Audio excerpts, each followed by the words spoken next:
Hello, hello, hello! Pasyal po tayo dito sa Alcobar. Ikot naman tayo sa mga park nila na sinasabi. Ito po yung kanilang Alcobar. Sinasabi ng I love Cobar daw. Napakalawak po ng park na to. Kaya napakaganda pong pasyalan. At malamig, kaya masarap gumala. Tignan nyo naman po ang kanilang view. Tignan natin ha. Yeah. Diyan tayo pupunta. Pasukin po natin itong napakalawak na park nila na sobrang ganda din po. Ang mga halaman nagagandahan dahil nga taglamig na, kaya buhay na naman po ang iba't ibang halaman na meron sila. Ito po yung tinatawag nilang Queen Faisal bin Fahad Sea Park. Ibig sabihin may sea, kaya pasyal tayo. Doon nga lang po yun sa medyo malayo, kaya samahan nyo ko. Lumakad tayo na lumakad nang tayo naman ay makapasyal-pasyal. Paggabi po maganda dito, maraming ilaw. Pero gusto ko kasing i-shot yung medyo may liwanag pa. Para naman makita nyo po ang ganda ng kanilang sea park na sinasabi.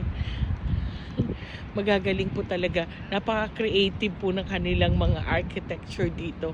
Kasi nga, kung ano-ano mga nagagawa nila, mapaganda lang po yung lugar. Dati ho, ang hirap-hirap dito. Kasi nga, sobrang higpit. Hindi pwede basta labas ng labas ang mga tao.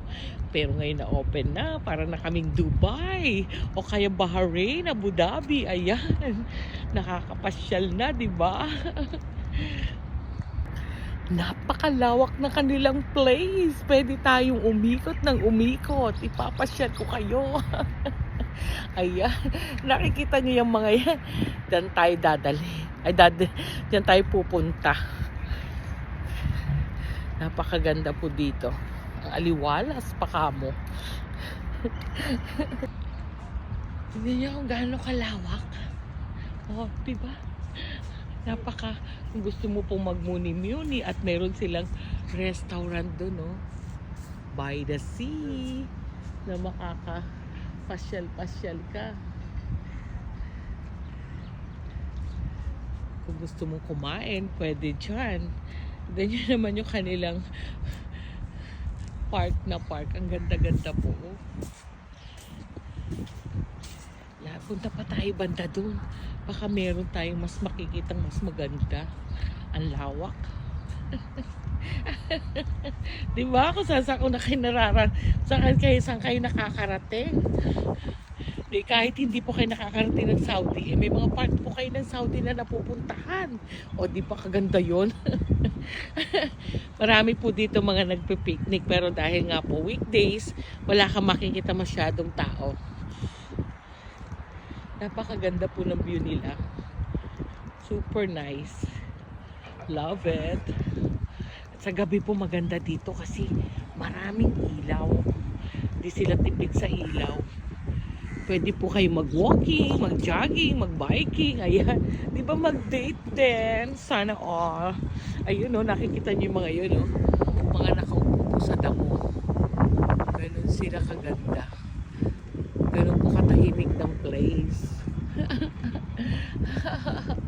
Lakad lang tayo ng konti. Lakad-lakad lang. Napakalawak po nitong Sina Park na to. Sobrang lawak. Pero napakaganda po. Sulit naman ang ating paglalakwatsa. O kaya yung paggala. Diba? Sabi ko sa inyo eh. Malapit na ang simoy ng hangin. Ay, may nakikita ko muning. Ayan si Muning. Naku Muning, ano na nangyari sa'yo? Iniwan ka na? Uy, ang laki niya oh. Ang laki pong pusa yan oh. Hello Muning. Ayaw ko, baka mangagat ka. Yan po. Ang ganda.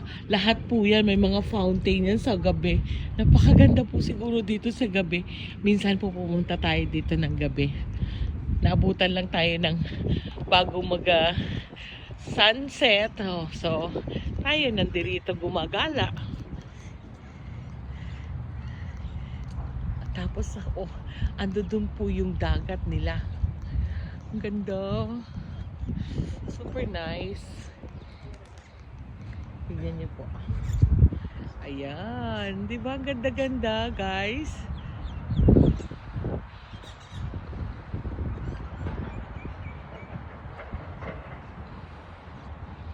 Sabi ko sa inyo itong pagre-reels natin, dami-dami natin napupuntahan mga lugar. Nasisilip lang naman. Kasi parang tayo na rin yung mga naando doon. Uy, ang dami nila. Ang dami pong pusa. Oh, ayun yung mga pusa. Oh. Mga nagkakalat na pusa at mga ibon.